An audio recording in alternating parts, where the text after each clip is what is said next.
Continuamos con el homenaje que realiza nuestro programa por la ingeniería militar.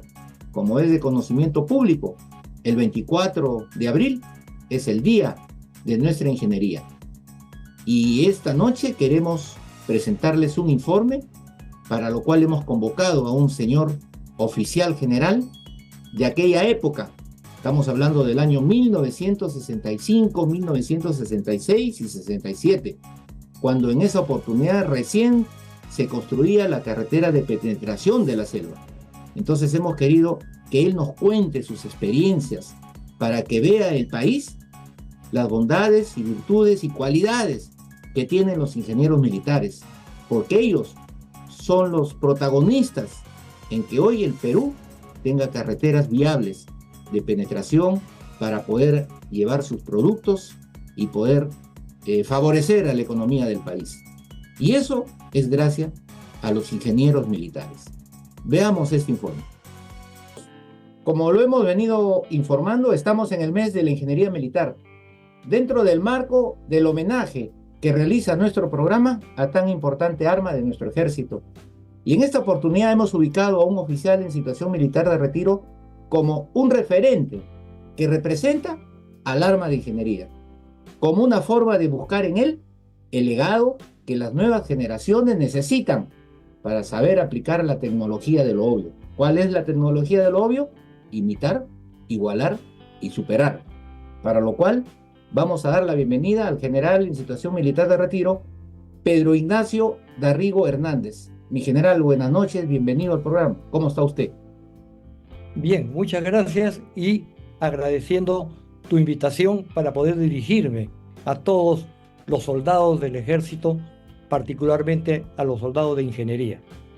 Muy agradecido y ojalá que pueda cumplir con el objetivo que tú te has trazado para informar a todo el personal del ejército, a mis colegas y, lógicamente, a la población de lo que es la ingeniería militar. En este mes de abril, que llamamos nosotros el mes del azul turquí. Desde 1965 hasta 1967, usted va destacado a la zona de selva. Trabajó en el batallón de construcción número 1, que tuvo a cargo la construcción de la carretera Ayar, Mancocapa, Pinglo Borja y Marañón, trabajando como oficial de afirmado y obras de arte. Mi general, remontémonos a esas fechas. Era la ingeniería de aquellas épocas. Cuéntenos, por favor. Lo escuchamos. Correcto. Bueno, la ingeniería de esa época se remonta nuevamente y tratemos de recordar que el Perú necesitaba unas carreteras de penetración para unir la costa con la selva. Ya había un explorador en esa época de 1920 aproximadamente que se llamaba Mesones Muro. Este explorador quería unir la costa con la selva a través del río, llegar hacia el río Marañón. Y él fue el que dio los inicios, los primeros caminos para poder hacer esa carretera. En 1944 se inicia la carretera y en 1949 entra el ejército ya con el batallón de ingenieros Morro Solar número 1 hacia la construcción de esta carretera hacia la selva.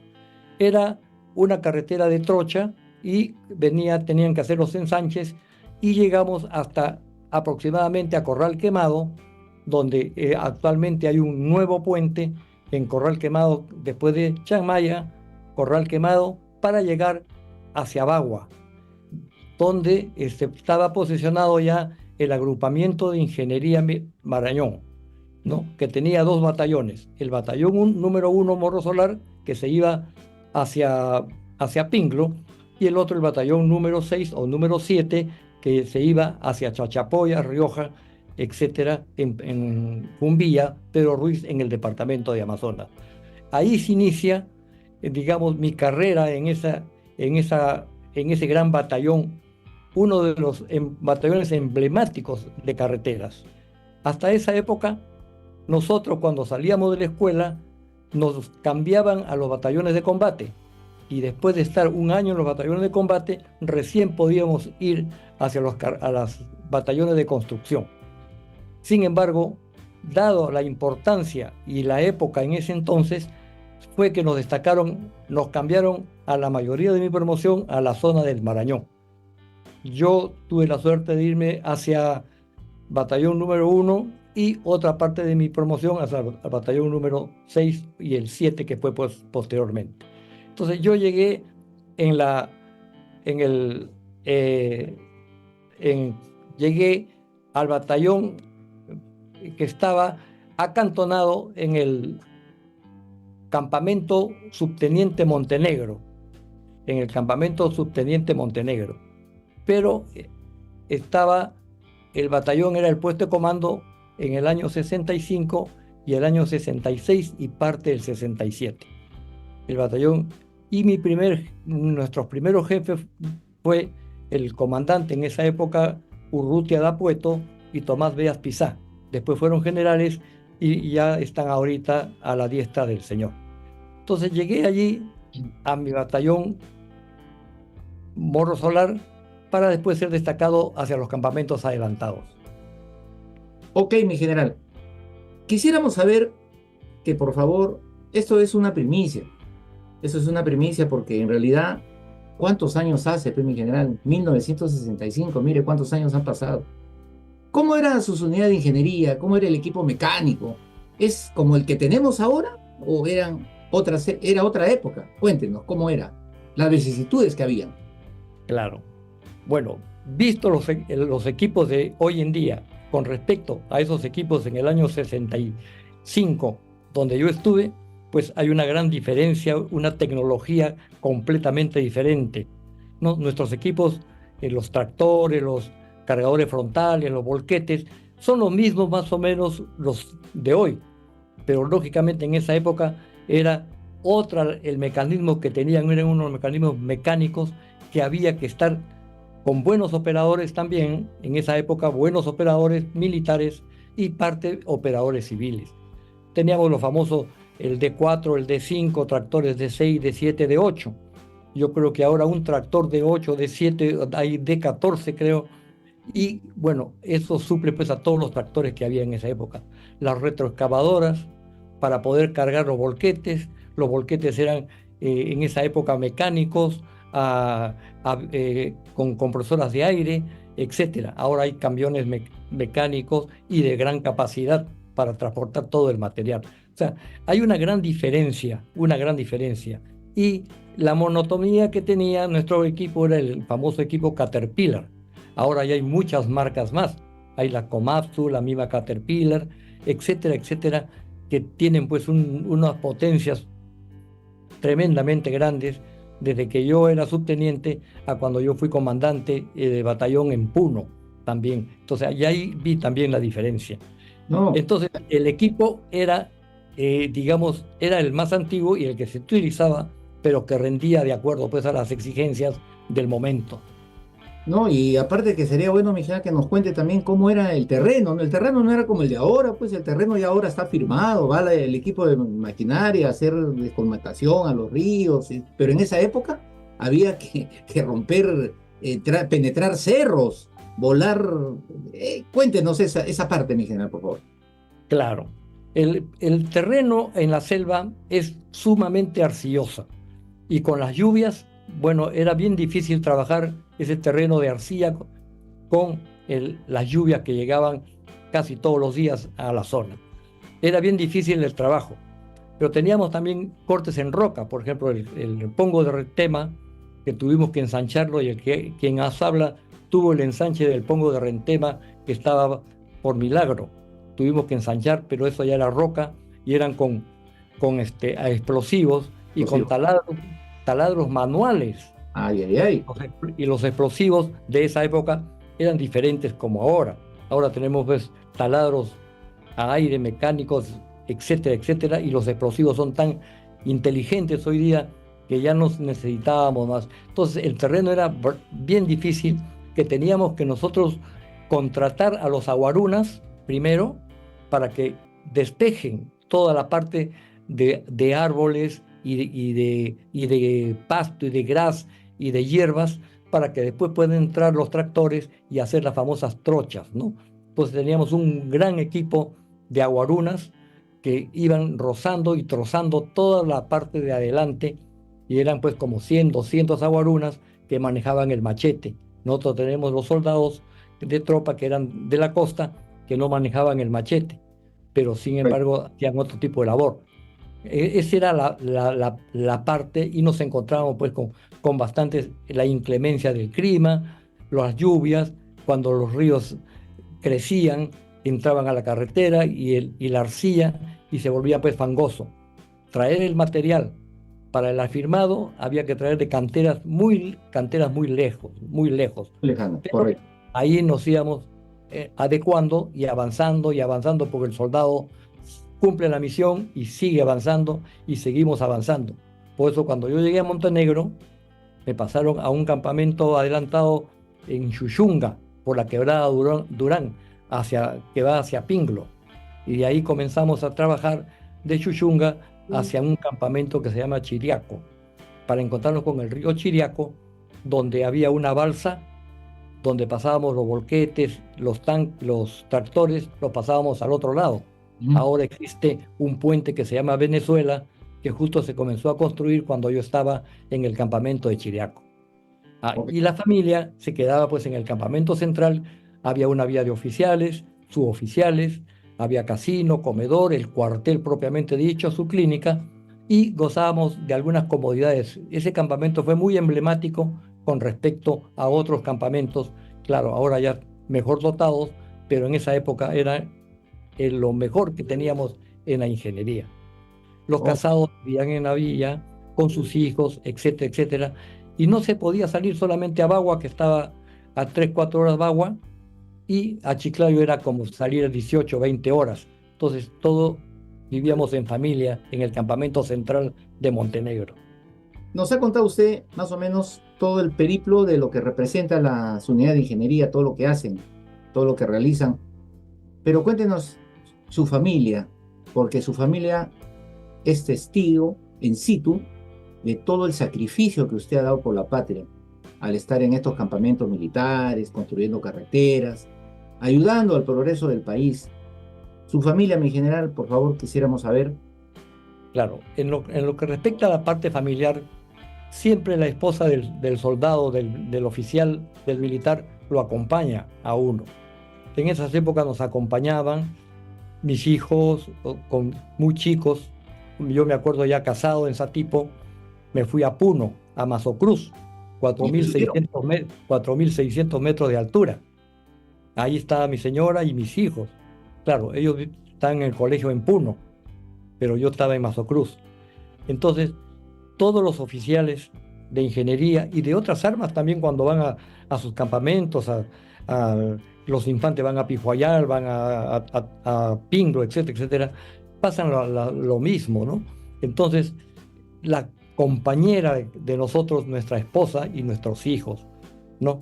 Ahora, ha variado un poco ahora esto por la facilidad que hay de transporte, que poder transportarse. Ahora tenemos aviones, tenemos helicópteros, todo, y tenemos una comunicación todos los días, el celular funciona. En esa época no teníamos celular, teníamos radio, no teníamos nada. Nosotros nos transmitíamos, cada 15, 20 días salía un camión hacia la costa para traer todas las cartas, los periódicos, todo al campamento. Y ya había pasado una semana por lo menos. Y de ahí llegaban las cartas, llegaban los víveres, llegaba todo para poder seguir viviendo en campamento y en familia. Por eso que las corporaciones de los ingenieros, como otras de otras armas, hacían familia, se conocen. Las señoras, los chicos, los hijos van conociéndose a través de todo este campamento, los campamentos que recorremos, y cuando estamos en Lima, la unidad de nuestros hijos es el Pedro Ruiz Gallo. Eso también es otra parte muy positiva para nosotros, ¿no? Justamente el nombre del colegio lleva del patrono de la ingeniería. Ingeniería, ¿no? Así es. Entonces, en ese recorrer hasta Chiriaco, cuando estaban haciendo el puente Venezuela, que ya está hecho ahora, por supuesto, pasábamos en una balsa al próximo y venían los otros campamentos, Nazaret, Cumpajú, Nuevo Horizonte, etcétera. Y ahí me dieron la orden de construir el campamento Mesones Muro, porque el campamento estaba en Montenegro y me dieron la orden de hacer el campamento Mesones Muro. donde actualmente está el puesto de comando del batallón, que colindaba con la unidad militar de colonización número 1 en esa época, la UMAR 1. Entonces yo fui el que comencé a construir el campamento Mesones Muro, para luego dar abastecimiento hacia los campamentos de adelante, que se iban hacia Pinglo, porque la carretera tenía, su objetivo final es llegar a Pinglo, a Borja, para evitar ese pongo de Mancerriche, llegar hacia Borja, y ahí es navegable por el Marañón hacia el Amazonas. Por eso es que nuestro objetivo es llegar hacia Borja, pasando por Santa María de Nieva, que parece que por ahí está ahora en los primeros kilómetros de nuestra carretera. Así es, así es. Bien, mi general. ¿Cuál cree usted, con la experiencia de un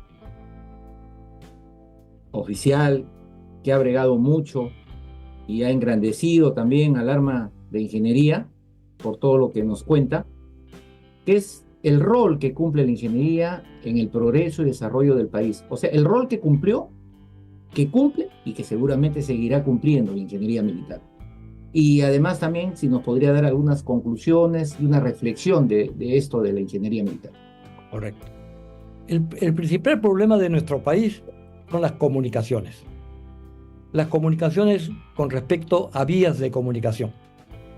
Tenemos 3 proyectos de carretera a nivel nacional, que es la longitudinal de la costa, que es la que conocemos como la Panamericana, que ya está hecha al 80%, ¿no? Tenemos la longitudinal de la selva y tenemos la longitudinal de la sierra, de los Andes también. Falta esos 3 longitudinales. Tenemos ya algo de esas 3 longitudinales. Lo que nos está faltando es las carreteras de penetración, o sea, las que unan estas 3 carreteras hacia el interior. Cuando yo estaba en Satipo, por ejemplo, no podíamos llegar a Satipo. Teníamos que viajar 20 horas para llegar a Satipo. Ya después, cuando ya estuve yo en La Breña, hicimos la carretera de Río Negro hacia San Ramón, porque esa carretera yo llegué más o menos hasta Mazamari y San Ramón de Pangoa, llegamos con la carretera. Pero nos hicieron retroceder y salimos. Ahora llega uno a Satipo y uno llega en 6 horas.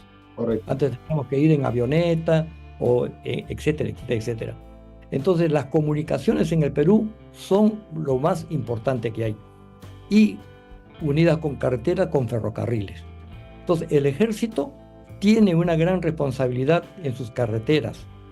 El gobierno debe impulsar al ejército para estas vías de comunicación, sobre todo en aquellas partes en que la empresa privada no va. La empresa no entra. La empresa privada no va a 4.600, 5.000 metros de altura, ni se incrusta en la selva. ¿Cuánto costaría? Entonces, lo del ejército en esta parte de desarrollo es muy importante, ¿no? Tanto en el norte, centro y sur, para poder cubrir con todas las carreteras. Para nosotros ha sido motivo de tremenda satisfacción haberlo tenido esta noche en el programa, mi general, con todas esas historias sobre la ingeniería militar.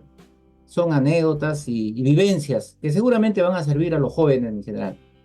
Permítame brindarle las ventanas para su despedida, no sin antes decirle que usted ha hecho patria, mi general. Lo escuchamos. Correcto. Primeramente, un agradecimiento muy profundo a esta entrevista que me permite, digamos, vertir mis experiencias, como la tienen muchos ingenieros acá en el ejército. Con este programa sé que va a llegar a todos los recónditos partes y pueblos y personal militar y civil también. La ingeniería militar es una de las armas que no difunde, sino hace el desarrollo nacional. Dentro de la defensa nacional hace el desarrollo nacional. Está presente en todo el ámbito de la nación. Está presente en el extranjero con los batallones de paz, está presente en la Antártida, en el Instituto Geográfico Nacional para hacer la Carta del Perú, hace viviendas, caminos, carreteras, y lo principal, debemos ahora fortificar nuestras fronteras con las sumares. Tenemos muy pocas sumares, las unidades militares de rurales. Deben procurar hacer un poco más de humanes para poder reforzar todas nuestras protestas. Y hay unas palabras de MacArthur en que dice: los ingenieros no necesitan que yo les rinda tributo. Su recompensa yace en la gloria de sus logros. Cuanto más intervengan en la inteligencia y en el arte de la guerra, no será más necesidad los ingenieros necesarios para los ejércitos en campaña. Esto hace ver de que en la guerra también los ingenieros facilitan la llegada y obstaculizan al enemigo, pero en paz tienen tanto que hacer, mucho que hacer: viviendas, campamentos, carreteras, puentes, presentes en la Antártida, como vuelvo a repetir, etcétera, etcétera, y dotarlos pues del equipamiento correspondiente para que puedan desarrollar ante los desastres, el clima, etcétera, que el Perú siempre está expuesto a todo esto. Entonces es una reflexión de que debemos trabajar siempre unidos y compenetrados con nuestro Perú, con nuestra nacionalidad, para que pueda salir adelante.